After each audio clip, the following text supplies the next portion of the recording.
감사합니다. 이렇게 수요 예배로 주님 앞에 모였습니다. 이 시간 주님 앞에 모였사오니 주의 성령 이 시간 우리와 함께 하시며 우리의 예배를 받아 주시옵소서. 연약하고 부족한 사람들이 주님을 사랑하며 주의 일을 감당하고 있습니다. 우리의 연약함과 부족함과 무능함과 못남을 우리 주님이 아시오니 맡기신 사명 감당할 수 있도록 힘과 능력을 날마다 더하여 주시옵소서. 우리들마다 우리 가정들마다 기도하고 있는 것들이 있습니다. 하나님 2020년도에 우리의 기도에 응답하여 주시옵소서. 막힌 문들이 열리게 하여 주시옵소서. 높은 산들이 무너지게 하여 주시옵소서. 굽은 것들이 펴지게 하여 주시옵소서. 하나님의 놀라운 역사를 우리 삶의 현장에서 경험하게 하옵소서. 이 시간에도 주의 말씀을 사모하오니 우리 주님 우리에게 말씀하여 주시옵소서. 예수님의 이름으로 기도하옵나이다. 아멘. 이 시간 하나님의 말씀은 요한복음 8장입니다. 요한복음 8장 12절부터 30절까지 말씀. 요한복음 8장입니다. 12절부터 30절까지 말씀 우리 한 절씩 교대로 읽겠습니다. 요한복음 8장 12절 신약성경 157페이지 정도에 있습니다. 우리 한 절씩 교대로 읽겠습니다.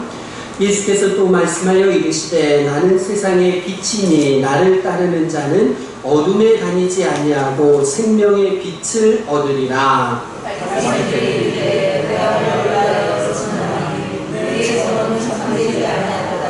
예수께서 대답하여 이르시되 내가 나를 위하여 증언하여도 내 증언이 참되니 나는 내가 어디서 오며 어디로 가는 것을 알거니와 너희는 내가 어디서 오며 어디로 가는 것을 알지 못하느니라.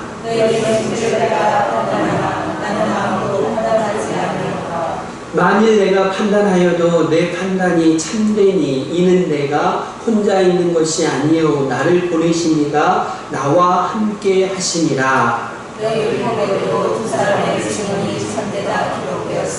내가 나를 위하여 증언하는 자가 되고 나를 보내신 아버지도 나를 위하여 증언하시느니라. 예수께서 대답하시되 너희는 나를 알지 못하고 내 아버지도 알지 못하는도다. 나를 알았더라면 내 아버지도 알았으리라. 이 말씀은 성전에서 가르치실 때에 헌금함 앞에서 하셨으나 잡는 사람이 없으니 이는 그의 때가 아직 이르지 아니하였음이로라. 다시 이르되 내가 가리니 너희가 나를 찾다가 너희 제 가운데서 죽겠고 내가 가는 곳에는 너희가 오지 못하리라. 유대인들이 이르되 그가 말하기를 내가 가는 곳에는 너희가 오지 못하리라 하니 그가 자결하려는가. 예수께서 이르시되 너희 나는 아래 있고 나는 위에 있으니 너희는 이 세상에 속하였고 나는 이 세상에 속하지 아니하였느니라. 그러므로 내가 너희에게 말하기를 너희가 너희 죄 가운데서 죽으리라 하였노라. 너희가 만일 내가 그인 줄 믿지 아니하면 너희 죄 가운데서 죽으리라. 그들이 말하되 네가 누구냐. 예수께서 이르시되 나는 처음부터 너희에게 말하여 왔나이다. 내가 너희에게 대하여 말하고 판단할 것이 많으나 나를 보내신 이가 참되시매 내가 그에게 들은 그것을 세상에 말하노라 하시되 그들은 아버지를 가리켜 말씀하신 줄을 깨닫지 못하더라. 이에 예수께서 이르시되 너희가 인자를 든 후에 내가 그인 줄을 알고 또 내가 스스로 아무것도 하지 아니하고 오직 아버지께서 가르치시는 대로 이런 것을 말하는 줄도 알리라. 나를 보내신 이가 나와 함께 하시도다. 나는 항상 그가 기뻐하시는 일을 행함으로 나를 혼자 두지 아니하셨느니라. 같이 읽겠습니다. 이 말씀을 하심에 많은 사람이 믿더라. 아멘. 오늘 본문 말씀에서 우리 주님이 하시는 일을 살펴보려고 합니다. 우리 주님이 하시는 일입니다. 먼저 예수님이 자신을 세상의 빛이라고 말씀하시죠. 12절을 보시면 이렇습니다. 나는 세상의 빛이니 나를 따르는 자는 어둠에 다니지 아니하고 생명의 빛을 얻으리라. 여러분들이 예수님을 따름으로 생명의 빛을 얻으시기를 바랍니다. 빛 가운데 사시기를 바랍니다. 예수님은 어두운 세상을 밝히시는 빛이십니다. 우리가 예수님을 만나기 전에는 캄캄한 어둠 가운데 살았거든요. 그런데 이제 우리가 예수를 믿으니까요, 밝은 빛 가운데 사는 것입니다요. 여러분, 이 세상은 어두움으로 가득했습니다. 질병의 어두움, 마음의 상처의 어두움, 귀신의 어두움, 장애의 어두움, 가난의 어두움, 억압과 눌림의 어두움, 죄의 어두움, 여러 가지 어두움으로 칠흑같이 이 세상이 어두워져 있었습니다요. 도저히 스스로 밝힐 수 없고 스스로 밝게 할 수 없는 정말로 절망적인 상황에 있었지요.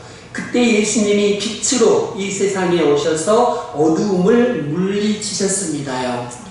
마태복음 4장에서는 이렇게 말씀합니다. 흑암에 앉은 백성이 큰 빛을 보았고 사망의 땅과 그늘에 앉은 자들에게 빛이 비추었도다. 우리에게요, 큰 빛이 임한 줄로 믿습니다. 우리에게 큰 빛이 비추고 있는 줄로 믿습니다. 흑암에 앉은 백성에게 예수님이 찾아오셨어요. 그들에게 빛을 선물하셨습니다. 사망의 땅과 그늘에 앉은 자들에게 예수님이 생명의 빛을 비추어 주시는 것입니다요. 요한복음은 계속해서 예수님이 빛이라고 강조합니다. 여러분, 빛은 모든 어둠을 쫓아냅니다요. 어둠은 절대로 빛과 함께 있을 수 없습니다. 빛이 들어오면 아무리 칠흑같이 어두운 깜깜한 어두움일지라도 사라지고 맙니다. 빛이 들어오면 어둠은 물러가게 되어 있어요. 우리는 어둠을 이야기하면서 그 어둠이 얼마나 어두운가를 강조합니다. 우리들의 눈은 어둠이 얼마나 짙은가를 보면서 늘 두려워하고 좌절하고 절망합니다.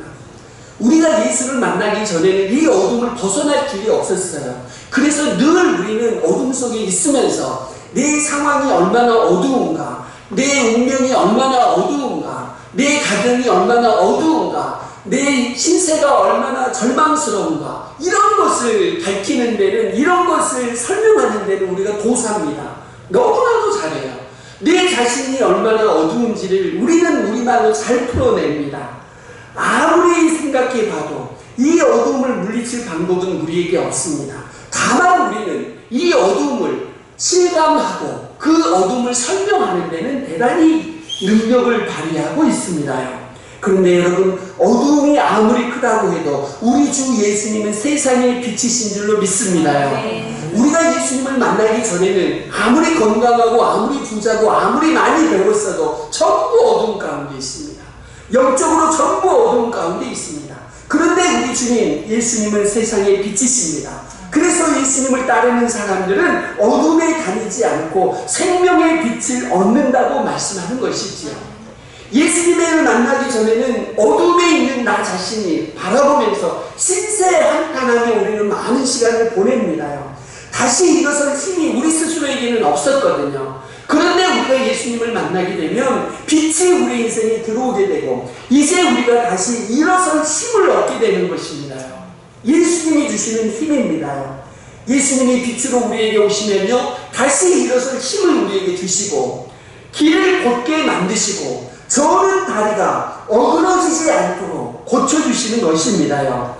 여러분, 그렇게 우리에게 빛으로 오신 예수님을 바라보고 예수님을 따르는 사람들은 빛을 얻을 것이고 빛의 능력을 경험하게 될 것입니다요. 그러면 예수님은 세상의 빛으로 우리에게 오셔서 어떤 역할을 했을까요? 오늘 본문은 거듭거듭 이야기합니다. 예수님이 증인으로 사셨습니다요. 여러분도 증인으로 사시기를 바랍니다. 예수님이 우리에게 주신 사명은 뭘까요? 증인의 사명입니다. 잘 아시는 말씀, 사도행전 1장 8절, 오직 성령이 너희에게 임하시면 너희가 권능을 받고 예루살렘과 온 유대와 사마리아와 땅끝까지 이르러 내 증인이 되리라. 우리는 증인으로 살도록 부름을 받았습니다. 누구에 대해서 증언해야 할까요? 내 자신에 대해서 증언하도록 우리는 부름받지 않았습니다. 내가 얼마나 잘나고 얼마나 똑똑하고 얼마나 많은 업적을 이루었는지 증언하도록 부름을 받지 않았고, 하나님을 증언하도록, 예수 그리스도를 증언하도록 우리는 증인으로 부름을 받았습니다. 예수님을 증언하기 위해 부름을 받았습니다. 그 증인의 사명은 사도행전 1장 8절에 보니까요, 성령의 능력으로만 가능합니다. 성령이 너희에게 임하시는 너희가 권능을 받고 증인이 되리라고 말씀합니다. 여러분들이요, 우리에게 성령이 없으면 우리가 주의 일을 한다고 하면서도 우리는 우리 자신에 대해서 증언하는 거예요. 내가 주의 일을 얼마나 잘하는지, 교회 일을 얼마나 잘하는지, 내가 헌금을 얼마나 많이 했는지, 내가 얼마나 교회에 큰 업적을 남겼는지 늘 내 자신을 드러내는 거예요. 그렇게 여러분들이 여러분 자신을 드러내는 때는 언제냐? 성령이 여러분 안에 계시지 않을 때입니다. 성령이 우리 안에 계시지 않으면 우리는 주의 일을 하면서도 우리 자신을 증언하게 되어 있어요. 그래서 예수님을 증언하는 사명은 성령 충만할 때만 감당할 수가 있습니다. 여러분, 우리가 그리스도인이라는 것은 무엇으로 증명하겠습니까? 증인의 사명을 제대로 감당하고 있느냐 하는 것입니다. 우리의 입술로, 우리의 삶으로 누구를 나타내고 있느냐 하는 거죠. 과연 우리의 삶은 예수님의 증인입니까? 아니면 내 자신의 증인입니까? 이 질문을 우리는 주님 앞에 가는 날까지 거듭거듭 던져야 하는 것입니다. 그렇다면 여러분들이 우리가 증인으로 진정성을 가져야 될 텐데, 진정한 증인이 되어야 될 텐데 어떻게 그럴 수 있겠느냐 하는 것입니다. 오늘 본문에 보니까 예수님이 그것을 보여주십니다. 우리 14절 말씀 한번 보실까요? 14절 말씀 같이 한번 읽겠습니다. 시작. 예수께서 대답하여 이르시되 내가 나를 따라서 증언하여도 내 증언이 참되니 나는 내가 어디서 오며 어디로 가는 것을 알거니와 너희는 내가 어디서 오며 어디로 가는 것을 알지 못하느니라. 여러분, 우리가 정말로 증인이 되려면 첫 번째 있어야 되는 게 뭐냐면 어디서부터 와서 어디로 가는가를 아는 것입니다. 예수님이 그러신 거예요. 아버지께로부터 와서 아버지께로 가는 것을 예수님이 아신 겁니다. 우리도 마찬가지입니다. 우리 주님으로부터 와서 우리 주님께로 돌아가는 것입니다. 우리가 가야 할 목적지가 어디인가를 분명히 하는 것입니다. 우리가 어디서부터 왔고 어디로 가는 것을 아는 것입니다. 아버지께서 이 세상에 우리를 보내셨고, 아버지께서 이 세상에 우리가 사는 동안에 우리를 부르셨고, 그 부름을 받고 하나님의 영광을 위해서 증인으로 살다가 아버지 하나님께로 돌아가는 것, 그것이 우리의 스케줄입니다. 이것이 우리의 스케줄이에요. 이것이 우리의 스케줄입니다.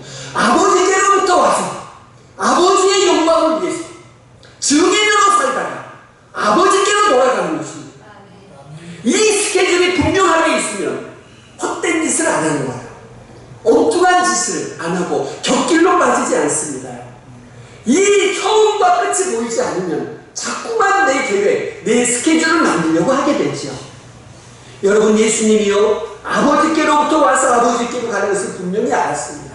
여러분들도 누구에게로부터 와서 누구에게로 돌아가는지, 이 세상에서 주어진 사명이 무엇인지를 분명하게 인식할 수 있으시기를 바랍니다. 우리가 진정한 증인이 되는 첫 번째, 우리가 어디로부터 와서 어디로 가는 것인가를 분명하게 인식하고 있으셔야 됩니다. 목적지가 분명하면 방황하지 않죠. 목적지가 분명하지 않으면 늘 흔들리는 거예요. 목적지가 분명하면 그 목적지까지 가는 우리의 여정의 의미가 밝혀지죠.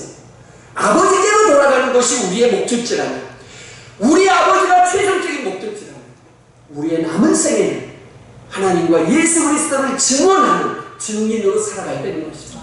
그것이 우리 인생의 의미고 역할이고 사명이 될 것입니다. 두 번째입니다. 증인의 진정성은 어디에서 나오느냐? 철저한 헌신에서 나옵니다. 철저한 헌신. 오늘 본문에 보니까 예수님이 자기 뜻대로 판단하지 않으십니다. 말할 때도 자기 스스로 말하지 않으십니다. 언제든지 아버지에게서 들은 것을 세상에 말하고 계시는 거예요. 28절 말씀 한번 보실까요? 28절 같이 읽겠습니다. 시작.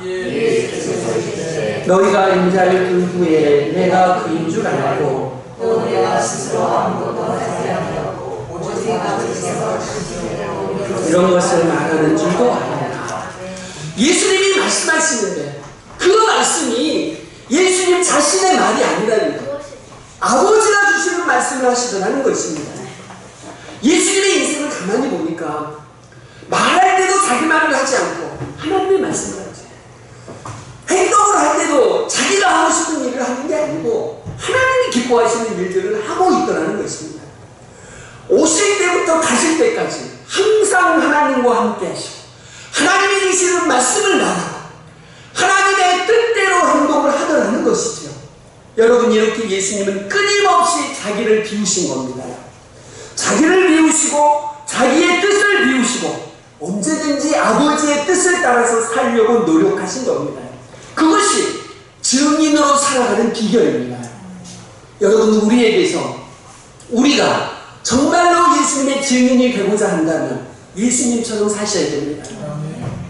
나를 비우시고 내 말을 하는 것이 아니고 내 뜻을 실현해 나가는 것이 아니고 아버지 하나님의 말씀을 하고 아버지의 뜻이 내 삶 속에 이루어지기를 끊임없이 노력하며 사는 것, 그것이 바로 증인으로 살아가는 방법이고 길인 것이지요.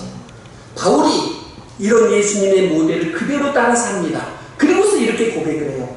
내가 그리스도와 함께 십자가에 못 박혔나니 그런즉 이제는 내가 산 것이 아니요 오직 내 안에 누가요? 그리스도께서 사신 것이요. 내가 사는 것이 아니고 이제는 그리스도가 사는 것이요. 여러분의 인생이 그런 인생이 되시기를 축원드립니다. 이제는 내가 내 인생을 사는 것이 아니고 그리스도의 인생을 내가 살겠습니다. 나를 비우는 거죠. 예수님이 자기를 비우셨고 바울도 자기를 비웠고 오늘 우리에게도 우리에게 그러한 요구가 주어지고 있습니다. 바울이 자기를 비우지요. 그리고서는 자신에게 그리스도에게 자기의 인생을 온전히 헌신합니다. 그리고서는 자기의 일생 예수 그리스도의 삶을 살고자 노력하는 것입니다. 우리의 남은 생애가 내 인생이 아니라 그리스도의 인생이 되시기를 축원드립니다. 좀 어렵습니까요? 어렵지 않습니다. 나를 위해 살면 내 인생입니다. 그리스도를 위해 살면 그리스도의 인생이 될 것입니다. 여러분, 우리의 진정성 있는 증인이 되려고 한다면 헌신해야 된다고 말씀을 드렸습니다. 우리는 우리의 입으로 증언합니다. 하지만요, 우리의 입의 증언만으로는 부족합니다. 우리 몸이 그리스도의 지체가 돼서 우리의 몸으로 하나님께 영광을 돌려야 할 것입니다. 그래야 진정성 있는 증인이 될 것입니다. 예수님을 보니까 그래요. 예수님이 말로만 하나님을 증언한 게 아니었죠. 자기의 생애의 전체를 들여서 자기의 육체를 모두 들여서 하나님을 증언해 나가고 있는 겁니다. 자기를 완전히 하나님께 드립니다. 자기 속에 아버지로 가득 채웁니다. 아버지의 것을 가지고 아버지의 일을 합니다. 철저하게 헌신하면서 하나님을 증언하는 거죠. 예수님의 증언은 입으로만 하는 증언이 아니었습니다. 몸을 사용해서 인생을 전부 드리며 헌신하며 드리는 증언이었습니다.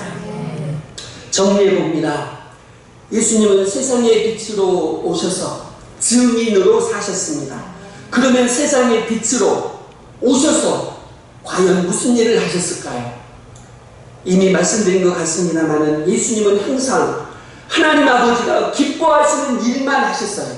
그래서 예수님을 보면 아버지를 알 수 있다고 이야기를 합니다. 그러면 하나님이 기뻐하시는 일이 도대체 뭐냐? 그건 다시 역으로 돌아가 보면 예수님이 하시는 일을 보면 하나님이 기뻐하시는 일이 무엇인지 알 수가 있어요. 저와 여러분이 남은 생애 동안에 하나님이 기뻐하시는 일을 하실 수 있으시길 바랍니다. 내가 하고 싶은 일, 내가 추구했던 목표를 달성하기 위해서 헌신하는 것이 아니라 하나님이 기뻐하시는 일을 할 수 있으시기를 바랍니다. 그러면 도대체 예수님이 하신 일은 무엇이었을까요? 예수님은요, 상처 입은 사람들의 친구요, 치료자요, 구원자이십니다. 복음서를 보시면 예수님은 늘 상처 입은 자들과 함께 계셨어요. 그들을 치료하셨고 도우셨습니다. 예수님 주위에 몰려들었던 사람들 한번 생각해 보십시오. 신체의 질병을 앓고 있습니다. 그래서 마음고생을 많이 하며 살아가죠. 또 어떤 분들은요, 귀신 들려 있네요.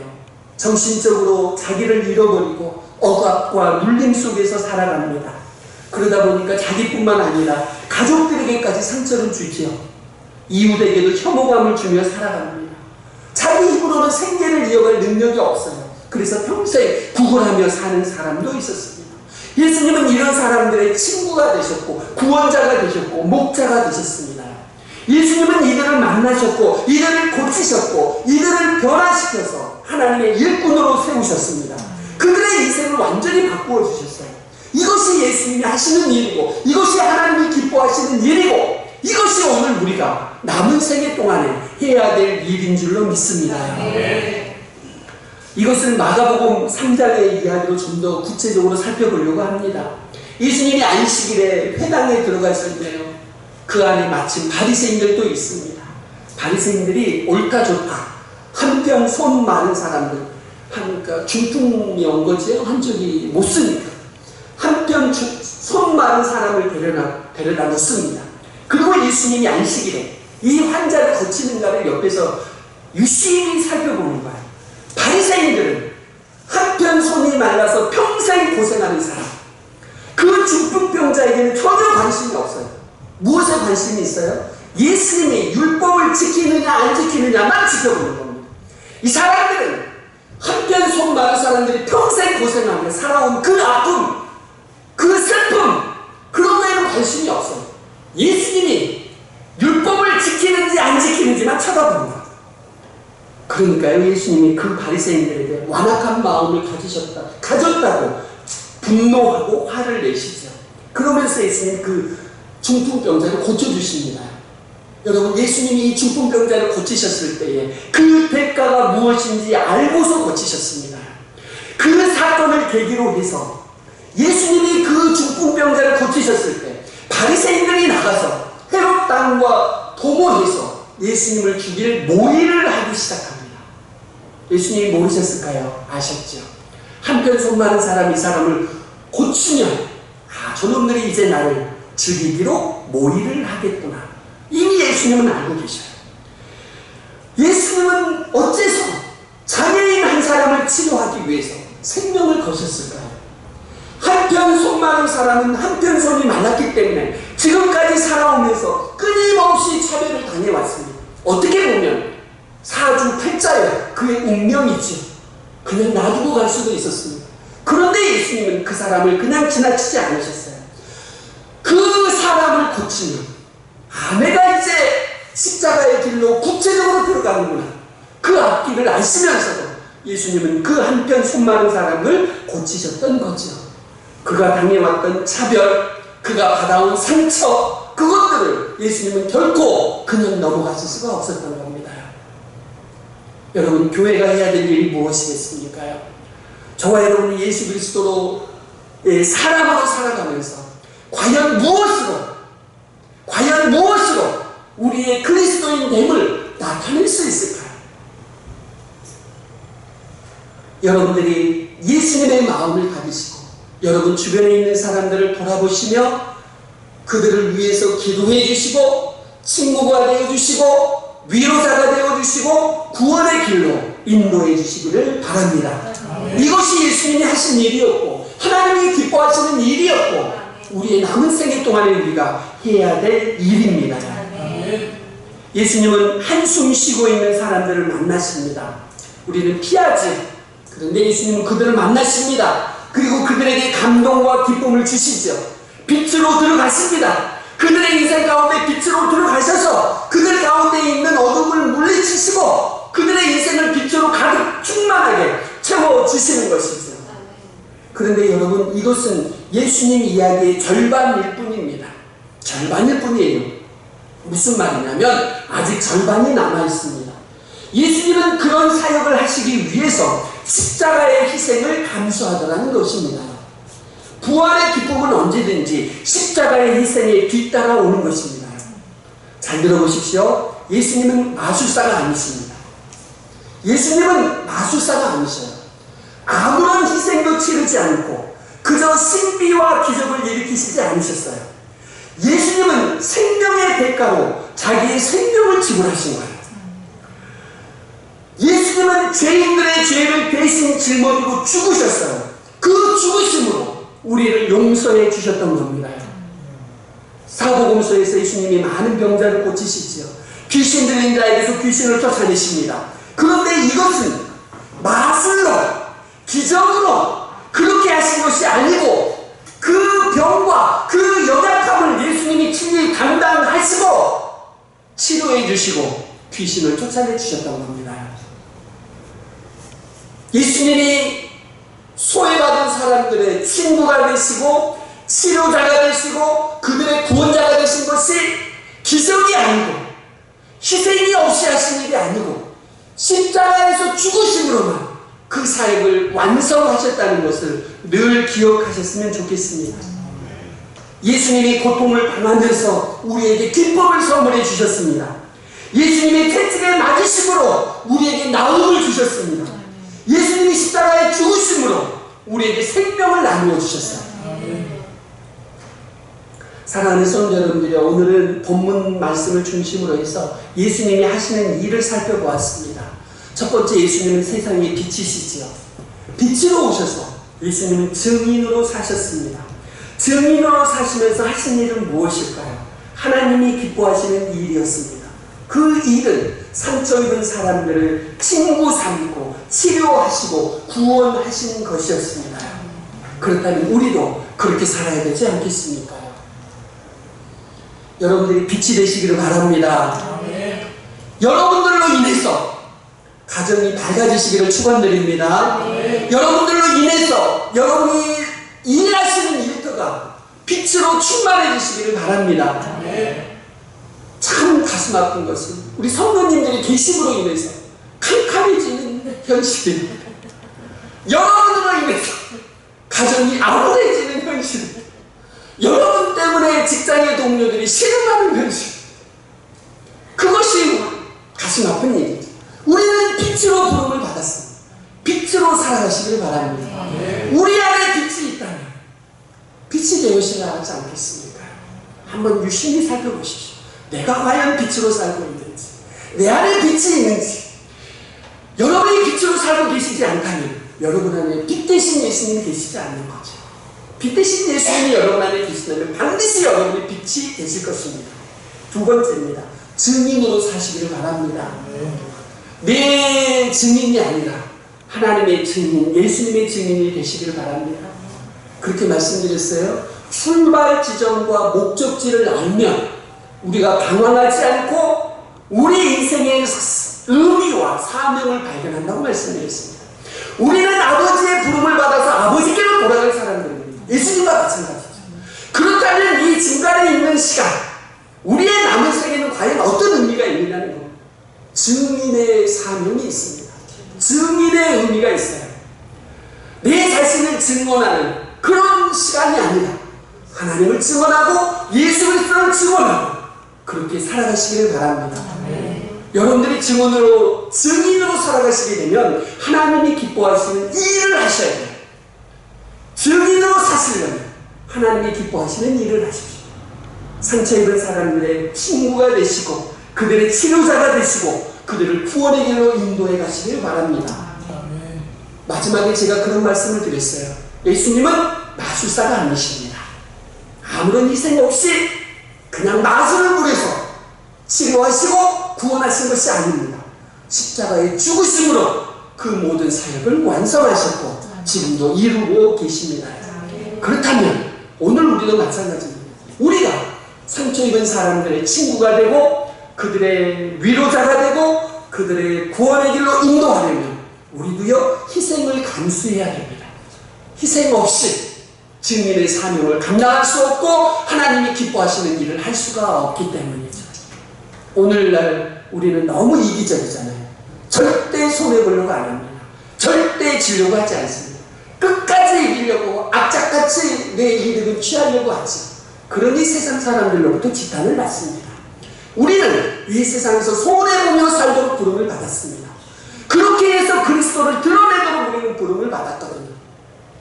당직을 더 많이 서야 된다면 내가 먼저 서고, 야근을 해야 된다면 내가 스스로 야근을 하고, 내가 너무 뒤로 물러서야 되고 그래야 되는데 그러진 않는 거예요. 그러면서 빛이 되려고 하니까 빛이 될 수가 없죠. 몸으로 드러나지 않으니, 입으로만 주님 되려고 하니 사람들이 받아들이지 않습니다. 세상 사람들이 바보입니까요? 아닙니다. 그들은 우리의 입으로 예수를 믿지 않습니다. 우리의 삶을 보고 예수를 믿게 될 것입니다. 우리의 남은 생애가 빛이 되고 증인이 되고 하나님이 기뻐하시는 일을 하는 그런 생애가 되시기를 주님의 이름으로 축원드립니다. 기도하시겠습니다. 좋으신 아버지 하나님 감사합니다. 예수님이 이 세상에 빛으로 오셨습니다. 아직도 우리 인생에 어두운 부분이 있는지요? 빛 대신 예수님, 우리 인생 가운데 들어와 주시옵소서. 우리의 가정과 교회에 어두운 부분이 있는지요? 빛 대신 예수님 밝혀 주시옵소서. 예수님 증인으로 사셨사오니, 하나님의 증인으로 사셨사오니, 우리의 남은 생에도 하나님을 증언하며 예수님을 증언하며 살게 하여 주시옵소서. 하나님이 기뻐하시는 일을 하게 하여 주시옵소서. 내가 하고 싶은 일을 하는 인생이 아니라 하나님이 기뻐하시는 일을 남은 생애 동안에 실천하게 하여 주시옵소서. 예수님의 이름으로 기도하옵나이다. 아멘.